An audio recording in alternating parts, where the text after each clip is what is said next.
the audience now. We're very happy to see you here. And once again, don't hesitate to reach out. Thanks so much, Joanne. Yeah, I want to chime in a little bit on what Joanne said. You know, most of the people I see here today are members, and I just thank you all so much.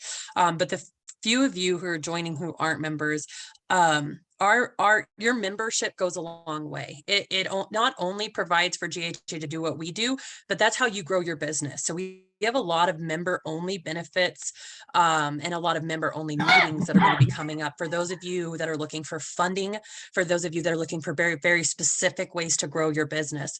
So I would encourage any of you who are not members to reach out to me, Joanne, or Mandy, figure out what we're doing that's coming up that's going to make your membership pay for itself 10 times because your needs are being met with GHA membership. So thank you all so much for being here. Thank you for all of you who are members and sponsors. Thank you so much, Ross at Westtown Bank and Trust. You know, you guys support a lot of what we do. We couldn't do it without you guys. So that's my 2.5 cents. And thank you so much, Scott, as well, for being here today. Okay, one last. Thank you.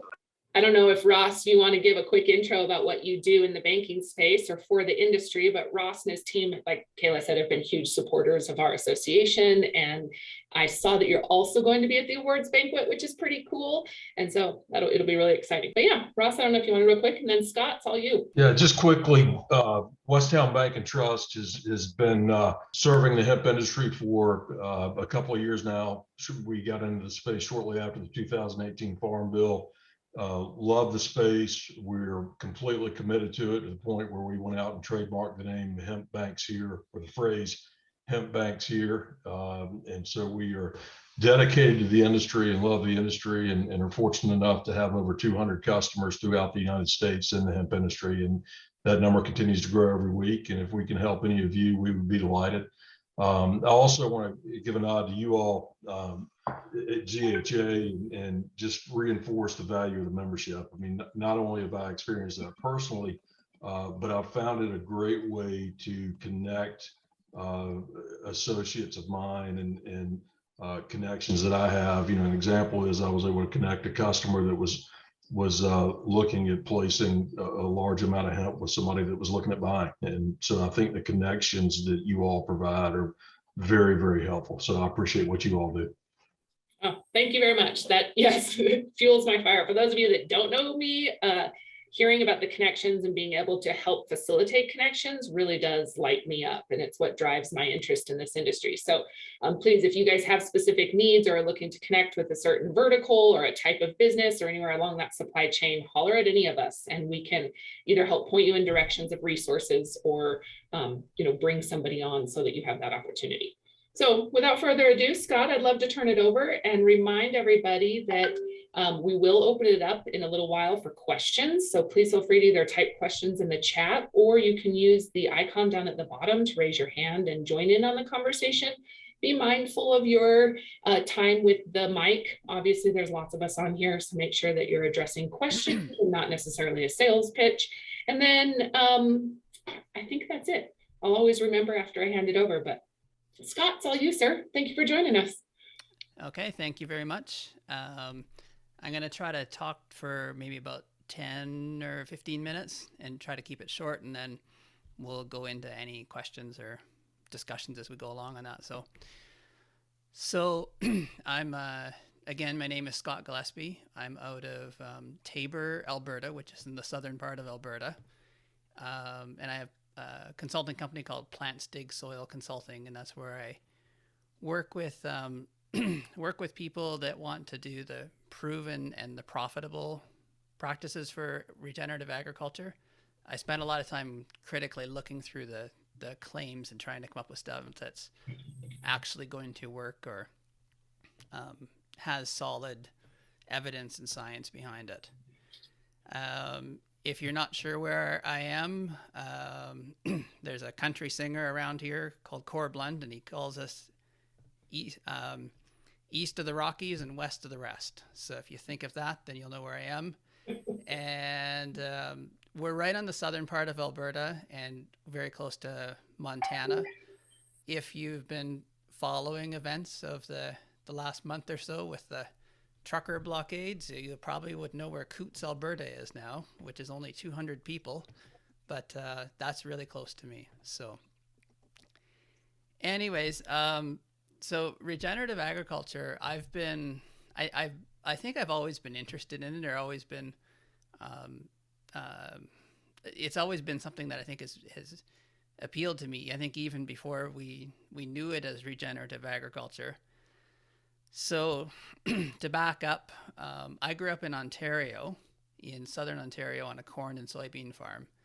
And the place where I was, if you didn't know the Ambassador Bridge, then at the Windsor-Detroit border, then I grew up very close to that as well too. So that was another thing that hit the news recently. So, but I grew up there in a conventional cash crop, conventional farm in the 90s. And I went to the University of Guelph and got my agriculture degree there. And I had the fortune of, I had one of my housemates after I was done school was an organic farmer. And it was really fascinating to learn of a whole different way of doing things, or learning, just alternative methods for dealing with pests or fertility or growing and that. And I was able to see, I went up and saw the farm a few times with her and just kind of learned the system a little better out there. But one of the things I really realized was that conventional farms would probably never, most conventional farms would never go organic because of the rules, the certifications, and just the limitations on what you can and can't do. And so I think that was always just in my mind. It was kind of interesting, but there was no real middle ground. Now what happened was I had, when I was in school, I had been thinking of doing a master's, but I thought I needed a little break from school, and I'm glad I did, because it helped me to kind of figure out what would be interesting for me. And I found out in University of Manitoba, there was a project on, and this was in the early 2000s, it was called pesticide-free production. They, the idea was that they weren't spraying pesticides or using them while growing the crop. And I think their downfall was that they were, the name was not something that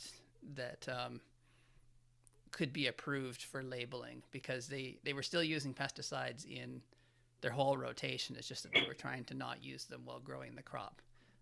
But it gave me an opportunity to try out bringing a little bit of the organic stuff into conventional, where we were trying some to stimulate weeds and using different planting dates to try to grow a crop. So that's how I got kind of, like, I guess that was always my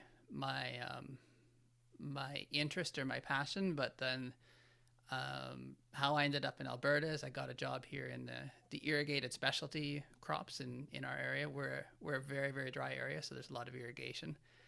And so that's how I ended up out here. And I've just always been interested in regenerative, or I guess the middle ground between organic and conventional. So so what I'm going to do is I'm going to talk about how I kind of see regenerative through my own story of barefoot shoes, and kind of some lessons in both, and then we'll open up the discussion from there. So I think when we're looking at regenerative, I think in a lot of ways it's people that were, at least if you look at the original people that were looking at regenerative, it's just stopping what you're doing and trying to just observe what nature is doing, or observe what you can do a little bit differently. And I think, so what happened with me is that I have always had, okay, so yeah, I've always had, or I grew up with my left foot being just a little bit different than my right foot. And so I'm going to see if I can, it should show in the camera. If I had, I'm not going to bring my feet up, I'll just use my hands. But my left foot was kind of born as a club foot, or I think what they call club foot, or just it was turned in, and there was immediately a cast put on it to mold it back or try to get it back into the position it should be, which I guess when you're a newborn, your bones are very pliable and everything still things are adaptable. But growing up, the only thing that really affected me with that is that I couldn't ice skate very well, because that foot just doesn't move the same way that an ice skating, you need to be kind of pushing off, and it just doesn't go that way. So, and then when buying shoes, I always had to buy shoes that would so that the right foot was just barely big enough in it, and then the left foot had a lot of room. But otherwise, it really didn't affect me much. But I think it was probably about 5 years or so ago, or I think it was actually maybe more about 6 years ago, that I'd been recommended that I should try orthotics, which made sense because they're form fitted to your feet to try to form fitted so that they can do what each foot needs to do. They're just insoles that go into your shoes. And so I thought I'd try it and see if that would help with some of the I was having some back pain at the time, and just seeing if it would help in that. And so I tried it. They were uncomfortable and they took a while to get used to, but eventually I did get used to them, but they still just weren't really working. And so how they're created is it's actually just taking a mold of your foot and trying to make a customized insole for it. But then there was another version tried like a year later. But what was really interesting for me was that there was kind of two events. There was Netflix had a documentary on called The Art of Design, and they went through like just people that have come up with designs or artists or just interesting people. And there was one on I think his name is Tinker Hatfield. I think that's the name. The one that actually created a lot of the original Nike designs, or the designing the shoes to make them athletes work better. And it was interesting because I thought, okay, that's kind of interesting, like how we've got to the point of our shoes being so well designed or so cushioned or so like all the design that goes into them. But then at the same time, I saw an interesting post by a blogger that I'd followed where he had I think it's called Plantar Fasciitis, which is a condition where you're okay. Ross is nodding. So it's very painful in your feet, and it's a very painful condition in your feet. I'm not entirely sure on it, but I think it's very hard to walk and it's very hard to move with them. And he had posted something where a Nike shoe had been blown out with a basketball player got injured because a shoe blew out during a game. And it was, his criticism of the design, the over designing of shoes. And then he talked about his barefoot experience. So I got, it's kind of something I got thinking about, and I had realized that I had been, over a particular winter, this was, I think, so it was 4 years ago. I had worked on doing some renovations in my basement, and I didn't put shoes on when I was doing, like, it was, stuff that's stuff like pulling out carpet or putting in floors or painting or stuff like that. I was always just in sock feet. Yes, it is. How can I help you? Oh, somebody's not on mute. Sorry. Anyways, that I had been doing all this stuff in socked feet, but essentially barefoot, without shoes that were supporting me. And so I tried it, and so I tried a few different styles of shoes, but I eventually got onto one. I have them. I brought them here. So these happen to be Lem's shoes, and I keep getting the same ones, and you can see the difference between them. And I brought some of my, I still have some steel toe boots, because if I ever get in a situation where a company requires that you have to have them, then I want to have them. But you can see the difference in how they, these ones have the big, they support your arch, or they push out your arch, and they, and I mean, these are steel toe, but they are rigid. Whereas these are, very, very flexible. The minimal amount that you need for your foot. There's a lot of barefoot shoes that are much more minimal than this, but in terms of walking on concrete or in colder climates, then I need something that has a little bit more to it. So I think that's where I see the parallels, is that at least for the people that start, or the farmers that start with regenerative and start from a curiosity, is that they, instead of just taking the highly designed or the highly,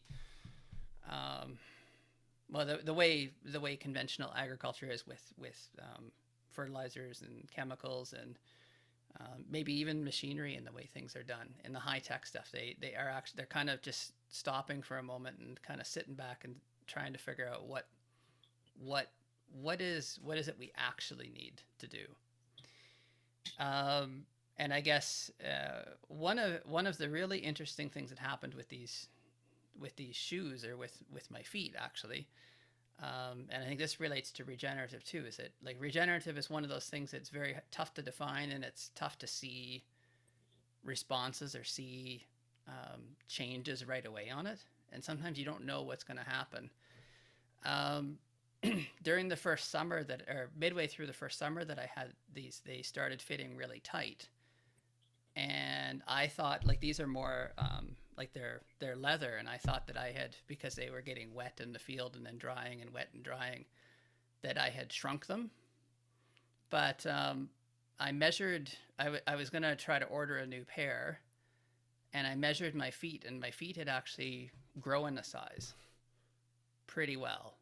I didn't actually, I had always figured, maybe not quite a size, but I think maybe about 3/4 of a size. So when I measured my feet, my right one was now 12 1/4, and my left one was now 11 1/2. And I usually always bought like 11 1/2, 12 size shoes. And so actually what had happened is my feet had adapted. They had actually, their feet, they had, the arches, it wouldn't be called falling, but they had lowered, and the muscles had strengthened in the way that it is required for more natural walking, which to me, that's the, again, like when we're trying to define regenerative agriculture or try to figure out what it means, that's one of the problems that we have, is that it does take a little time for things to adapt, or for the old system to kind of adapt to the new way of doing things. And sometimes we don't know exactly what's going to happen or what we need to change. And I have one more little part of this story, is that I live in a cold climate, and just as an example, right now, it was last weekend it was 10 degrees, and I was doing yard work, or 10 degrees Celsius, so that's about 50 Fahrenheit. And this morning it was minus 30 Celsius, so I think that's around minus 25, or I don't even know what it is in Fahrenheit. Minus 25 or something like that. It's quite a change. But so I need something that's going to work in this area. And I got it, just as I was trying to think of it, I realized, wait a minute, people have lived in this area for thousands of years, even though it hasn't been European living here. It's indigenous that have lived in this area, and up in the Arctic, even higher north. And they had mucklucks. They figured out a way to make it work. And it was really a good discovery. I just searched it. And there was an indigenous owned and operated company out of another province, Manitoba, that has modern mucklucks, and they use some of the, some modern materials in them, but essentially they are what people have used for thousands of years. And they're even more flexible or more flat-footed, but they work. And so I guess that's kind of my final point on regenerative, is that one of the criticisms that I've seen are saying, hey, we've been doing this, or we've already been doing this. So we need to be careful that we're not talking about something that that as if we're the first ones to discover it. And that's one of the things, one of my things that I've seen a lot is there's a lot of claims out there, and it seems to be put out as if they were the very first the first one to discover something that nobody has ever discovered in hundreds or thousands of years of agriculture. So I think that's pretty well what I wanted to talk about at the beginning. Regenerative, I think, is just basically it's a way of kind of trying to integrate a lot of the organic principles and conventional together, but also look more at, looking at the impact that it's going to have on the climate and on the soil, and trying to have something that's going to work for the future generations, not just work for what happens right now. So. Can you share some specific practices? And thank you very much for the analogy. I know that some of us were kind of wondering where that was going, and I'm glad to see that.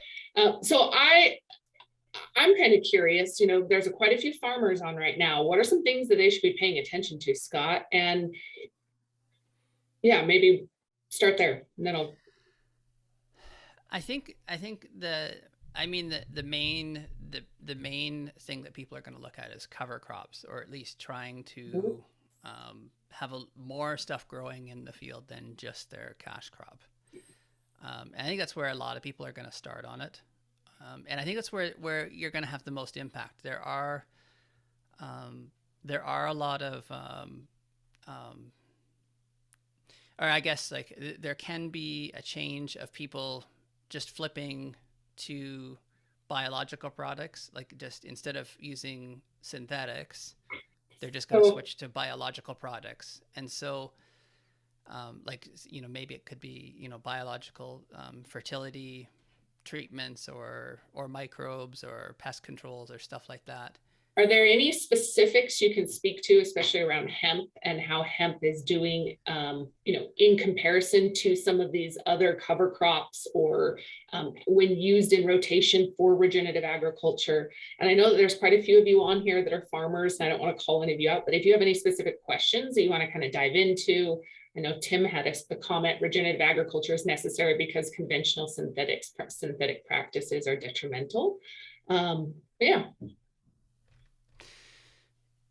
Yeah, I think, well, and that's where, the conventional, they do work, they do work, or they have worked. They've did a lot of good for farming, but they do have a lot of unintended consequences. But the caution is that sometimes flipping over to regenerative, you may be replacing. You may be, just because it says it's regenerative, or just because it seems like a regenerative practice, doesn't necessarily mean that it's going to be the best thing for the soil or for the farm. In terms of specifics, I know that one of the main benefits to hemp in our area is that it's a year without the same selection pressures with herbicides, and it allows you to try to do something that can control the weeds in a different way. And in terms of pests, I know in my area they're not typically a problem, like in terms of having insect or disease pests. So again, it's another year, it's 1 year of breaking pest cycles. And I'm not sure how much people have actually have integrated cover crops into it, but in terms of planting dates and when you plant it for different goals. A lot of the hemp in my area is planted later, which is partly because of having to control weeds, but there's a lot more possibilities for integrating cover crops into a hemp rotation if you can have something, say a winter crop that can grow the year prior or in the spring prior and give you that green growth prior to the hemp going in.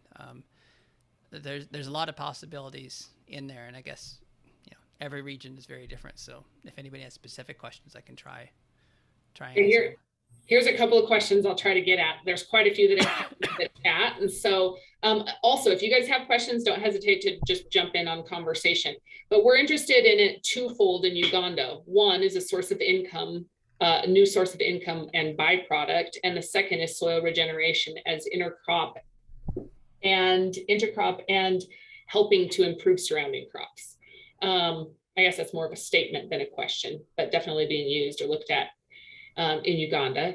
And then I have a question. What is your opinion on the ROC certification development by Regenerative Organic Alliance? Does it have a helpful framework or roadmap for farmers that are just starting? And does it have flaws for real farm level integration of regenerative practices? I'm not familiar with the specifics. Who is it that asked that, or? Madij? I don't know if he's. Okay. Oh, I see the question there. Okay. What is your opinion on the ROC certification development? ROC, is that the regenerative organic? Is that? I haven't seen the specifics of it. I know that I think if it's going to help, because again, like in organic, there can be people that will that are doing organic but aren't necessarily doing things that are good for the soil, or even if they are following the regulations or what they have to follow. I think it'll be a good thing for the organic industry if people have more of a focus on the regenerative organic. Though I do wonder if even more regulations or rules to follow are going to, if there's going to be farmers that can take advantage of that, and whether consumers are going to, whether they're going to be able to differentiate themselves in the market with already so many different certifications out there. So, but other than that, I can't. So you're not familiar as far as like a framework or roadmap from that certification? No, I don't know the specifics of it. All I know is of it.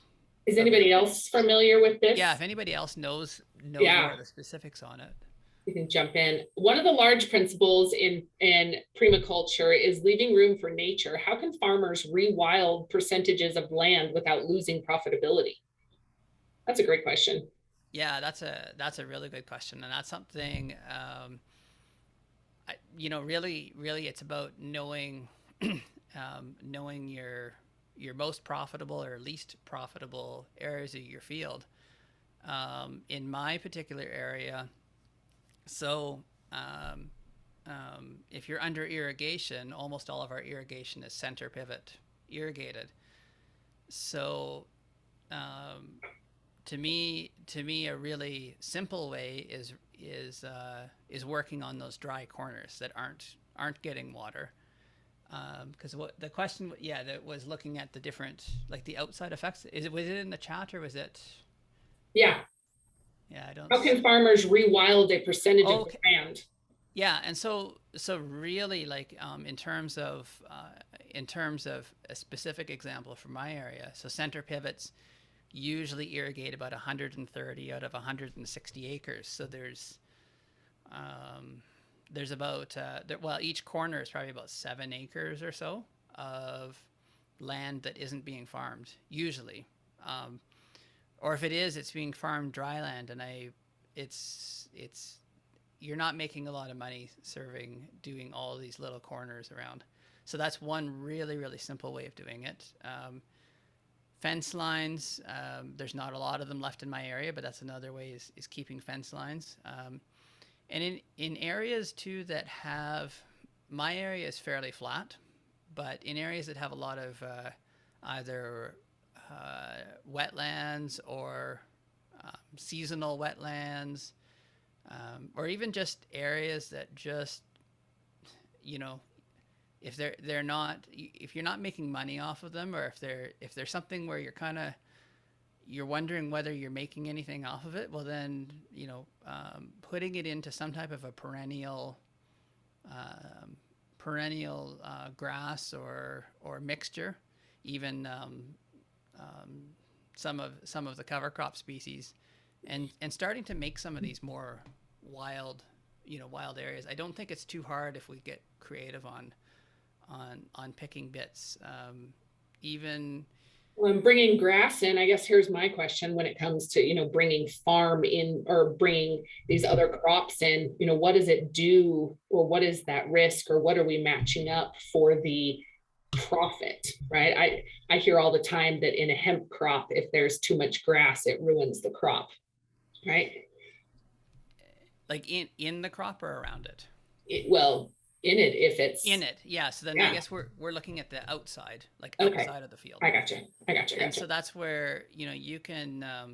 I could definitely see where this concern for loss in profitability is if we are introducing a new crop and it takes over, or yeah. Yeah. So then that's where, and I think that was like looking, or the question was more about like the outside the field, or the Gotcha. areas that just aren't doing much for you, then like I'm talking grass because I'm in an area that's naturally grasslands. Trees just don't grow here. But if you're in an area where trees grow, or you can integrate some type of agroforestry, or even if you're not planning on harvesting it, just filling in these little wild areas.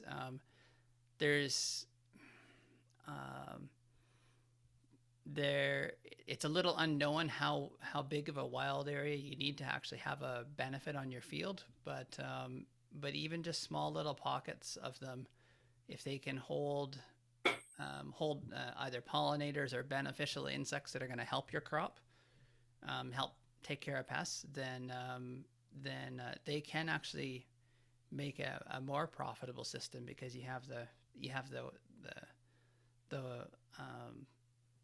wild creatures around that will help to bring things into balance for you.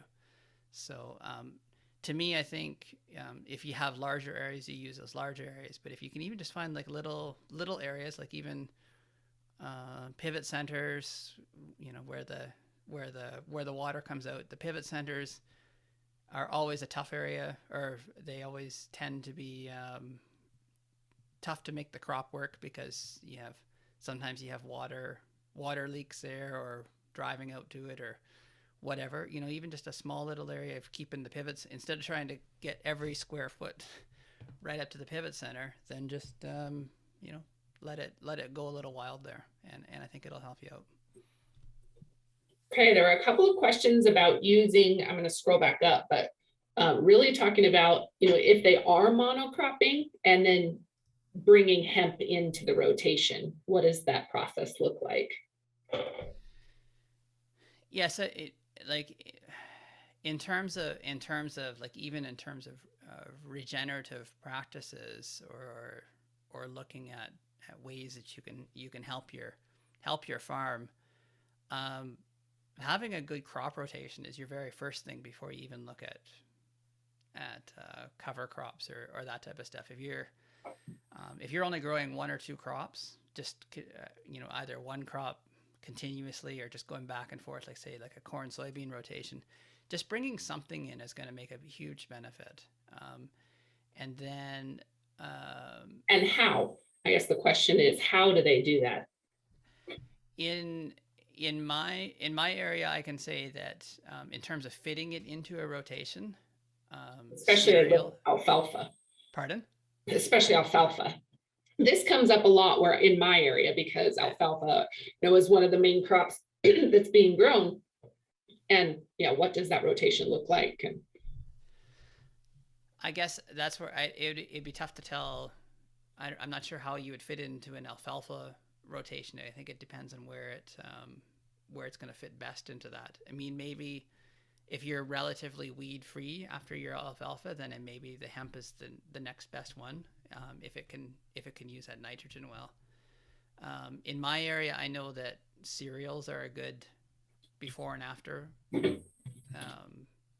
crop for hemp, because they're two different crop types. The cereals seem to give a good break for any type of broadleaf crop that we're growing. So, and there's been some good studies in my area where they did the crop sequencing to see where hemp fits in, and cereals seem to work really well. So.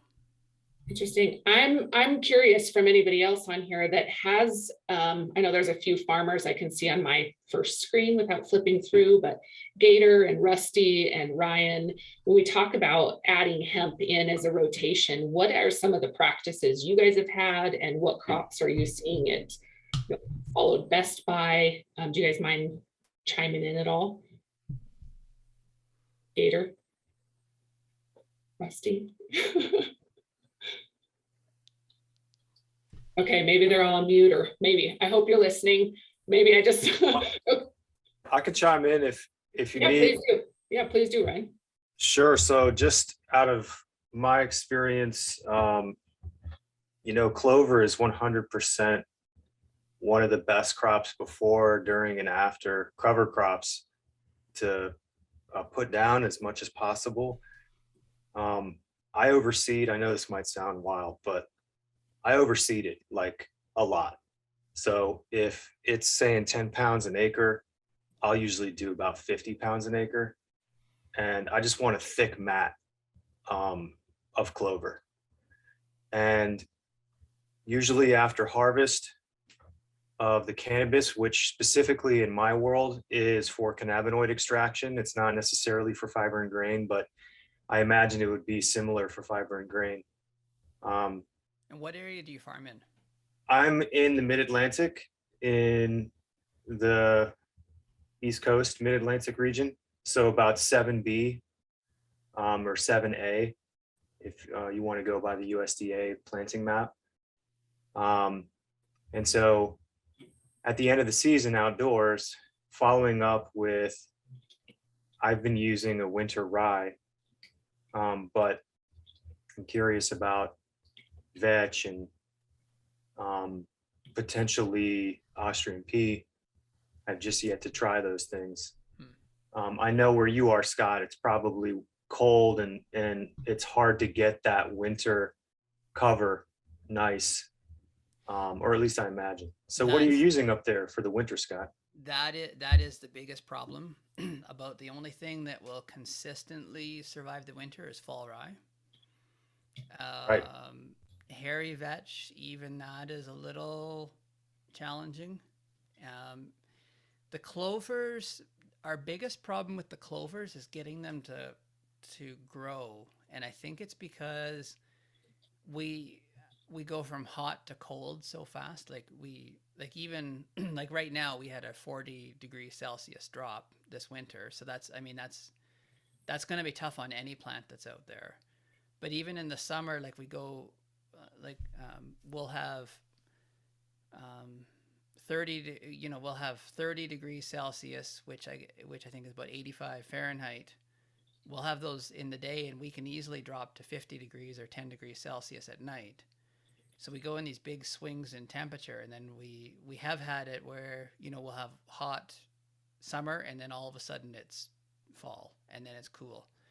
And the clovers, in terms of even trying to underseed them, they just, and even under irrigation, they work, but I think they just don't like the really hot conditions for trying to establish. So that's why we're trying to find other things that work. Because the clover would be good, but it just doesn't. We just seem to have problems with it, just not working. So Rusty, I saw you came on too. I saw you also said your comment was lost. Dang it. You agree with what Tim is saying as well as clover. I don't know if you want to add anything. I know you're in a little different area. No, So Scott, I actually am not very far. I'm about 40 minutes from the Ambassador Bridge where you grew up. So I'm just kind of echoing what Tim is saying without having to say it. But yeah, the Dutch white clover has kind of been what we've used. And then, of course, winter wheat mixes and things like that. But we have found that the vetch actually on some of ours being prior to a hemp crop specifically for fiber, actually will get a little bit of out of control. That was on 2 different fields. So I don't know what the reasoning behind that is. I plant, but I don't have the experience of farming as much as other people do, such as yourself. Okay, well, awesome. If anybody else has anything that they want to add for this, I know there's lots of questions about the hemp specific and rotating it in. Again, if anybody else has questions, don't hesitate, or if anybody is trying to connect specifically, don't hesitate to put your contact information in there so that you guys can reach out or chat with each other. But any other questions? Yeah, that hairy vetch is a really fascinating plant. So when it does survive, yeah, it is just like fall rye. Like, it's very aggressive and it can get out of control on you really fast. So it has great potential. Like, if we could use it and be making nitrogen for us, it would work really well. But I can definitely see, especially if you're in Southern Ontario or in Ohio or Michigan, like it could really get out of control on you really fast. Because it does overwinter here, but it's not as consistent. So, Brooke, I saw you had a couple of great comments also about what you're doing as far as regenerative agriculture and second using clover. Do you have anything you want to add or any questions?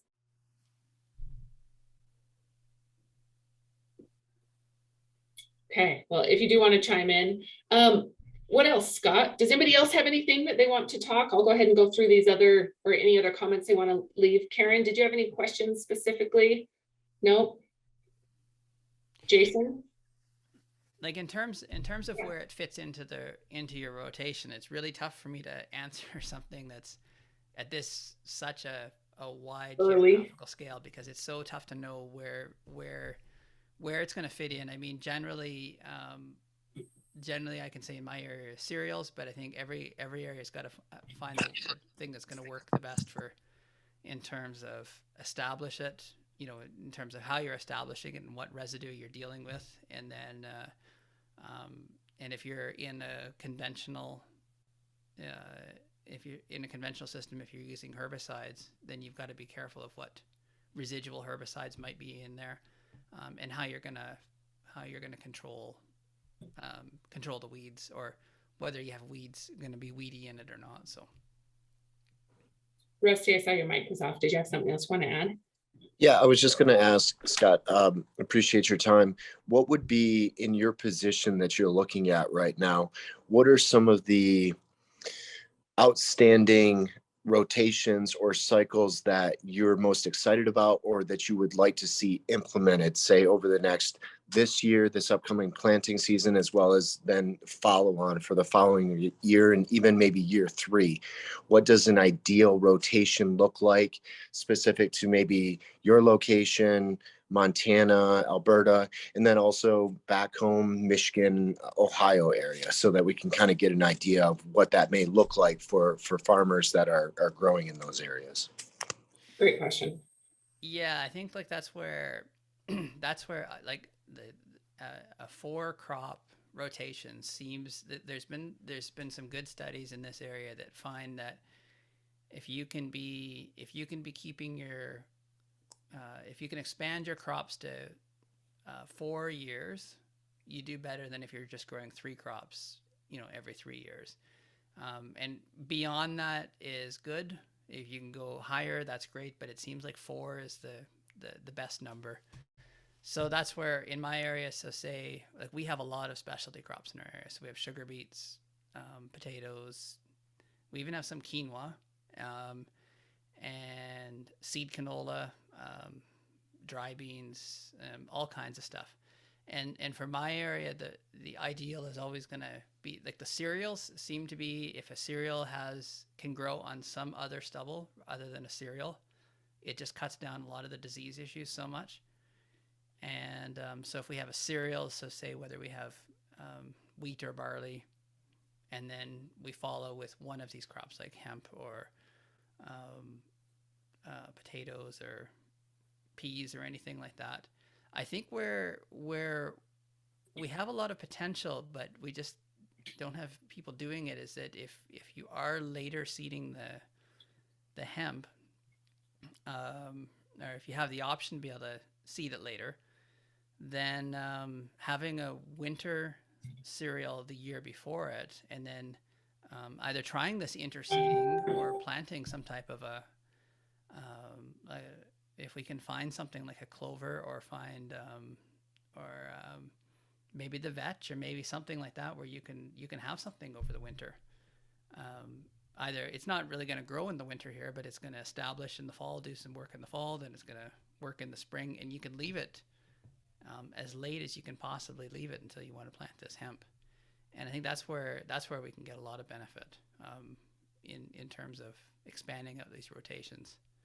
So that's where the hemp would fit in, and then the other crops, that's where there's interseeding, interseeders, where we can relay interseed cover crops into existing crops. I think that's where there's a lot of potential in terms of using our season a lot longer, which in irrigation, it should be no problem. In dryland, in my area, and as we know with the drought this year, in dryland, if you struggle to grow a cash crop, then cover crops are just not something you should be trying until we get out of this drought. So. Okay, Yeah. there are a couple of questions on here. Hector, I saw yours just came in, and I don't know if anybody on the call has experience growing grapes and hemp together, but Kyle Bingham in Texas does, and so I'm going to send you his contact info real quick so that you guys can connect with him, because he does rotate those. But if anybody else has anything, I saw Hector has a question about the findings of rotating grapes and hemp together. And then another question I saw come in is, dealing with cold, same as you are, is there a usual cover crop that maybe the southern folks would be unfamiliar with that you're utilizing that really does well with the cold? Maybe the hairy vetch might be the only one that I can think of, because that you might be unfamiliar with in the south, because in terms of cover crop options, we have a lot less than what you would have in the south. Actually, I found it really interesting, because even say California, I can't remember his name, who spoke on this a month ago. Sure. Where Harry. Yeah, the biggest problem was that cover crops won't die, and our biggest problem is that we can't get them to survive. So that's where we're at. Like in terms of species or in terms of options, we're the only time that we'd ever be looking at warm season options, like say a millet or sorghum Sudan grass or anything like that, is if we for some reason had something that we needed to cover in the summer. But very rarely will any of the warm season crops ever get used here. We always are looking for these cool season ones that can handle the cool well. Buckwheat and Phacelia, if you're not familiar with them, they seem to work really well here. They're quick growing, and they seem to be able to handle our short establishment period, or in the heat. And annual ryegrass is one. I don't think it hasn't been used much, but the other thing you have to remember is that we're already there's a lot of grasses in our cash crops, so we're not necessarily needing to try to get another grass or a small, say if you're in, I guess, like say if you have cotton and corn and soybeans and stuff like that, like having any type of like an annual ryegrass or a cereal in is going to be a really big benefit, because it's a completely different kind of plant than your soil is used to. But here, annual ryegrass is already very similar to a lot of things we already use. So it's not going to have the same impact, but I think there's some potential for it too. Awesome. Okay, Jason has a really good question. What points would you give to help a farmer or a landowner looking to diversify to make part of the full transition to hemp regenerative farming to help decision making of change? What points would you give to a farmer or landowner looking to diversify to make that part of the full transition to hemp regenerative farming to help decision making? Okay, I'm trying. I think I've got it. Looking to diversify into hemp. I think it's like to make that part of the full transition to hemp. Yes. To make that, looking to diversify to make part or full time. Are they talking about? Okay, to hemp regenerative farming. I think it's a lot of what you've got to look at is where it's going to fit in. Jason. You're welcome. Did we get the question right, Jason? You're welcome to chime in if you want. If you. Oh yeah, kia ora, Scott. I was just asking in relation to, that some farmers are very resistant to this type of change. And so was just looking at what are some very basic principles that can help them to think, oh yeah, I don't have to completely change my whole farm. Great question. Okay, yeah. And that's actually a lot of what I, specialize in and work with, is that we don't have to change everything over all in one shot, or we don't have to think that we have to be all regenerative all at once. I think the biggest thing, if you're talking to a farmer or a landowner that want to either get into regenerative or bring hemp in, is you've got to find what the benefit is going to be, or even just one benefit. Like as an example, in our area, the weed control is probably one of the biggest ones. And so if you can put in hemp and say it's a year when you can break, not have to be using your chemicals or not be relying on chemicals, and have one break, and that may be all you get, or that the hemp is going to do some or most of the control of those weeds, and you're not going to have to spray, well, then that's the big one. And that anytime diversity, in terms of diversity, there's people tend to think, or it's put out there, that it's the more the better means more mixture of species, but diversity happens in time too. So if you're just like say for example, in my area, if you're just canola and wheat, and you're just going back and forth in those two, just bringing in an extra crop is such a difference to what the soil sees. And the soil, the more roots you can have growing it, more diversity you can have, can really impact the soil, but it does need time. You don't have to have all that diversity all at once. It can handle, having like one type of something growing for a little while, and then something else growing, and then something else. So just having that break is important. So just finding that one thing, or even if people are resistant to, the other thing is even income. If you can show that it's going to make things more profitable over the long term, then that's an important thing too. So.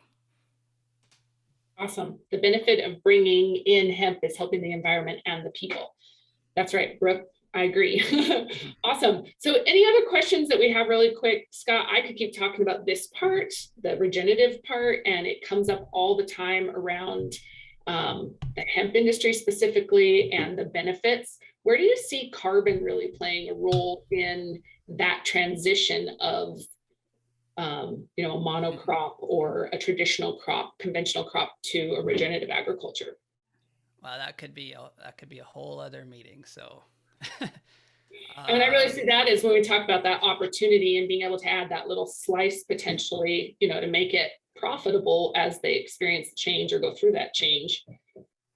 The carbon side of it is, I think, well, I've seen from previous webinars here and just in my own digging in on it, is really, really complicated, especially if you're taking hemp as fiber.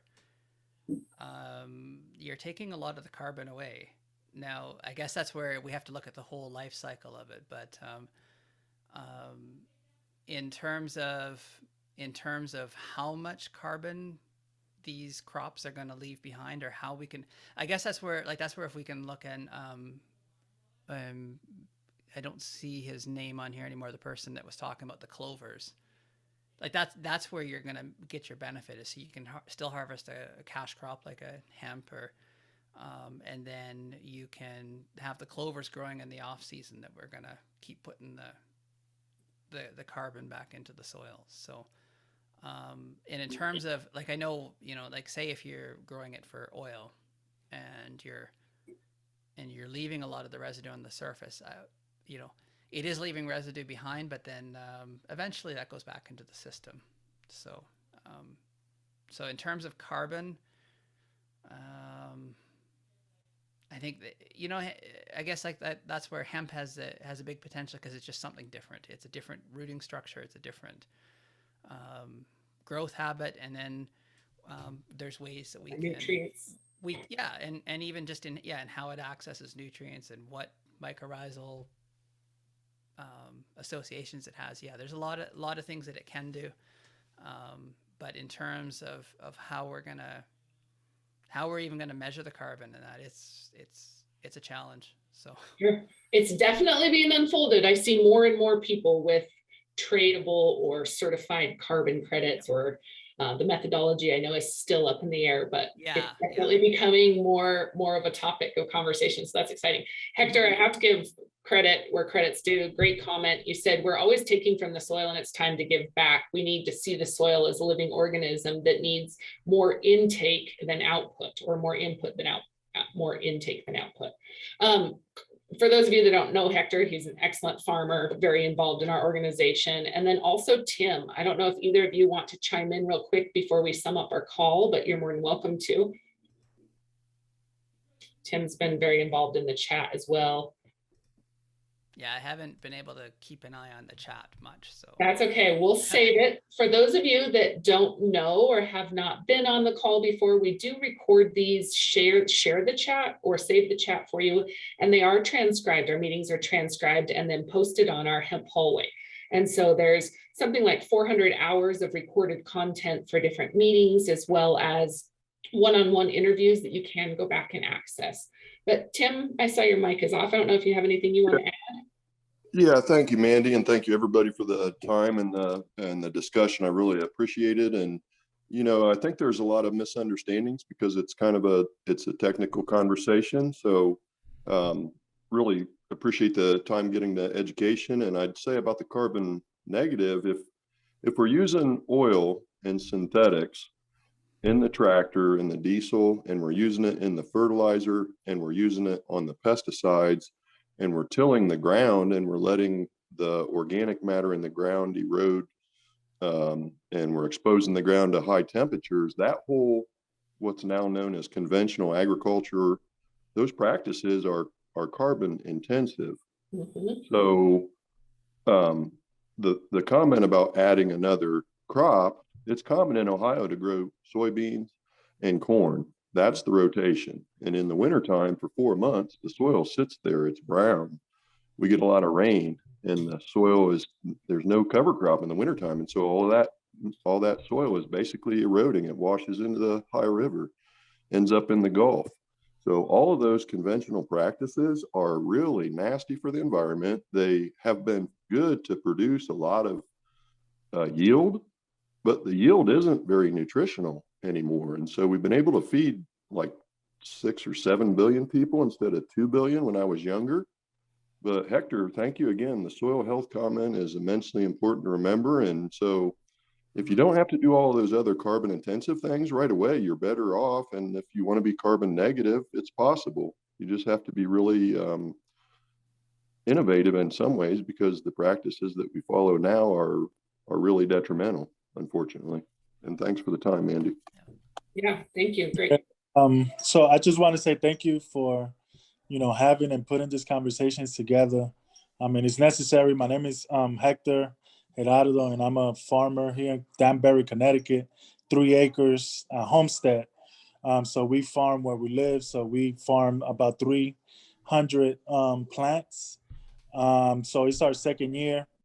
And, just to add to what Tom said, right now it's time to, give back to the soil. We're always taking and taking, and the soil is getting tired, and we're not going to have an industry if we don't take care of the earth.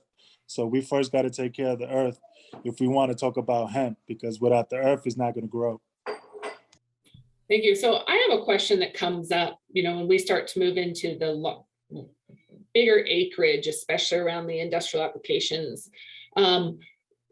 What do we see as the real opportunity to either farm organic and or regenerative on large scale and actually create, Jason, like that question that you had, is what is that message and what is the real potential of that change so that we have healthier soils? Scott, do you have any feedback? The scale is definitely the large scale. In terms of we're so dependent on fossil fuels for running the tractors and for the fertilizers and for everything right now. I think a whole other side that could come into regenerative is a lot of these, smaller scale, or even smaller scale robotic stuff or solar powered or, any of these type of things that can just work autonomously could cut us down on some of that fuel. But until we can get past the, using so much fuel or fossil fuels to do the work, probably Hector would know trying to do everything by hand is it's a lot of work, and it's just very hard to scale that to hundreds of acres or thousands of acres. So. Well, I think you made a great point too that we need to remember, and it's not being discussed enough, is the inputs and the number of passes that are made on the field with the tractor. Every additional pass is decreasing that actual carbon value that we're able to sequester either into the soil or with the plant itself. And so I know that there are a lot of platforms that are taking that full, the full picture into consideration, but definitely something that needs to be considered. And I go ahead. Yeah, and I think that was it a couple of weeks ago, the carbon, that platform where they were trying to cover trying to cover everything, and man, there's a lot to think about because the fuel in how things come to a place and how it's manufactured, and just even doing the workout and with the field with the equipment. So yeah, it's there's a lot of stuff we have to figure out, but we can keep working on it. So Tracy just made a really good post before we sign out and said McCain Foods, a company, said on Monday that 100% of their fields representing 1,049 hectares worldwide will be 100% organic, or regenerative by 2030. So that's nice. Trace. It wasn't actually this Monday. It was a Monday before, but I couldn't copy and paste quick enough. Well, that's great. That's big change. But I think we have to be careful. And I'm in the potato industry here too, and I have have worked a lot in potatoes. We have to keep an eye on the companies and make sure that they're actually doing what they're saying they're doing, because there's been reports where they've looked into the Walmart and Amazon and all these type of claims, and a lot of when people are looking at them, they've got to be if they're skipping one, if they're ignoring some of their stuff, they're not really as regenerative as you think. So. And I just know from my work, it's going to be tough. That's quite a challenge that they've set up to say that they're going to do. So we're going to have to keep an eye on this, because that's quite a claim that McCain is making. So That's cool. Well, let's anyways, in the right direction, right? There, I'm with you. There's a ton of greenwashing and being realistic about what that greenwashing. We've got to be realistic and we see it and watch them. We see it in our own industry, right? This claim of how much carbon we're sequestering, but yet what are the inputs, like Tim said? And so, yeah, great feedback. I did see Neil. I don't know if you have one other thing that you want to comment on. Neil is also a great asset. Hi, I see your camera's coming on real quick. How are you, sir? You're on mute. Yeah, Mandy, thank you for the moment. It was interesting. The regenerative thing is going on for sure, huh? My comment is that the regenerative movement is when you're getting confused about, is it organic, right? Or is it not organic? I think that's a confusion that gets in the way of just a good practice, right? The new agriculture that everybody's excited about is I'm calling it the regenerative green revolution. We had 70 years of green revolution that did quite a lot of amazing things for worldwide agriculture. It also contributed a lot of externalities that we're concerned about are driving us mad, right? And we've lost lots of soil because of too much horsepower on the ground and too much steel. But these new methods are shifting that. Big revolution was the no-till movement. No-till is the key element. If you stop stirring the soil and tearing it apart, then it has a chance to regenerate its natural life, right? I think is what we're talking about.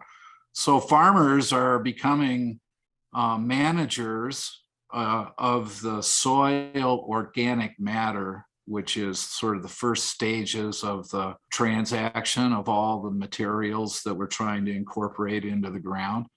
And that management involves actually considering how you cultivate or how you multiply the living soil life in your fields, because what you're trying to do is incorporate the nutrients of nitrogen and phosphates and some of these other materials into their bodies, and therefore you're changing the entire sort of nutrient cycling methodology for advancing agriculture without having to go and hard salt the landscapes with these materials, anhydrous. You know, if you're around anhydrous, you don't want to whiff that stuff. It can knock you straight over. So think about what it does to all the worms, right? So anyway, you know, let's go get it. You know, agriculture needs hemp.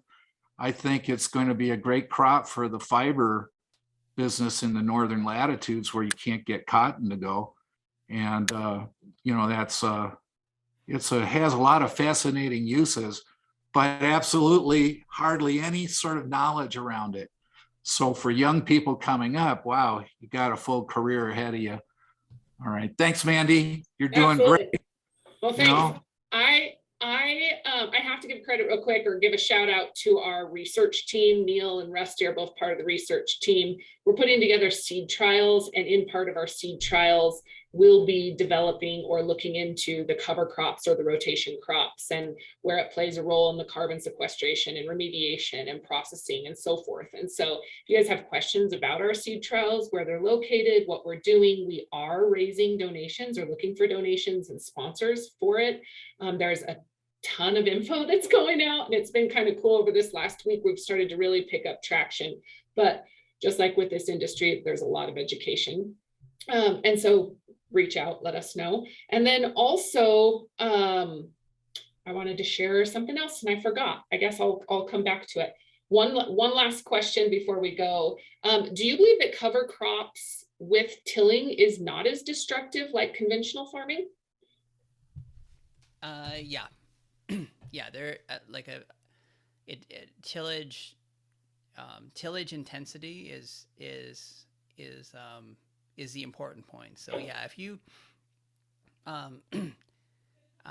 if you're using tilling and you're going to incorporate a cover crop that's going to do more good than harm, then I think you should, or you shouldn't be afraid of even if you're doing like strip tillage where it's just the small bit for putting the seed in the ground, or light tillage that solves a problem, say for weed control. I don't think that's